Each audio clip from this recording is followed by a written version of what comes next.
British సామ్రాజ్యం ఢిల్లీ బాదుషాల ఎదుట వంగి వంగి సలాములు కొట్టినప్పుడు ఎక్కడుంది మీ బ్రిటిష్ సామ్రాజ్యం?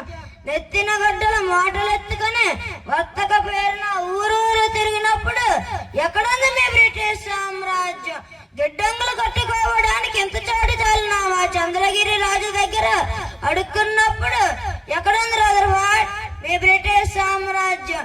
రదర్ఫోర్డ్ పొరపాటును కూడా ఊహించవద్దు. ఇది నా మాతృభూమి. ఇక్కడ మట్టి పవిత్రం, నీరు పవిత్రం, గాలి పవిత్రం, నదులు కొండలు సమస్త పవిత్రం. ఈ జన్మకే కాదు 1000 జన్మలకైనా ఈ పుణ్యభూములను పడతాను. నా ప్రజల శ్రేయస్సు కోసమే పాటు పడతాను. స్వరాజ్యం ఒకరితో పుచ్చుకున్న వెచ్చం కాదు, పోరాడి గెలుచుకునే హక్కు. అక్తమాసాలు దారబోసి రక్షించుకోవాల్సిన వరం. ఎక్కడ భయానికి తావలేదో, ఎక్కడ ప్రతి మనిషి తల ఎత్తుకొని తిరగగలడో, ఎక్కడ మరొకరు కష్టాన్ని మరొకరు కళ్ళగొట్టరో, ఏది ద్వేష అసూయలకు అతీతమైన సంఘము, అలాంటి సంఘాన్ని రామరాజ్యాన్ని నేను కోరుతున్నాను. మా జాతిని సర్వనాశనం చేసిన మీ బ్రిటిష్ ప్రభుత్వ అధికారం అంతమయ్యే వరకు, ఆకలి తరపురాని ఈ గడ్డ వదిలి పారిపోయేంత వరకు ఈ మా పోరాటం ఆగదు. ఒక సీతారామరాజు చనిపోతే లక్షలాది సీతారామరాజులు అభ్యరిస్తారు.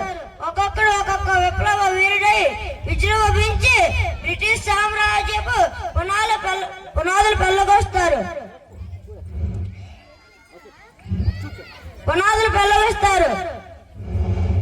ఒక్కొక్కడు ఒక్కొక్క విప్లవ వీరుడై విజృంభించి బ్రిటిష్ సామ్రాజ్య పునాదులు పెళ్ళగొస్తారు. సీతారామరాజు ఒక వ్యక్తి కాదు, సమూహ శక్తి, సంగ్రామ వేరే, స్వాతంత్ర్య నినాదం, స్వేచ్ఛ మారుతం.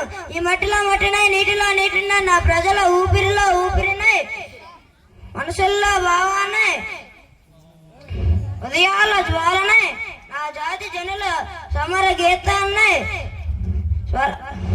సామ్రాజ్యవాద శక్తులను గెలుస్తాను. స్వతంత్ర భారత జైకేతనంగా నిలుస్తాను. అక్కడ కాదురా, ఇక్కడ కాల్చవు. వందే మాతరం.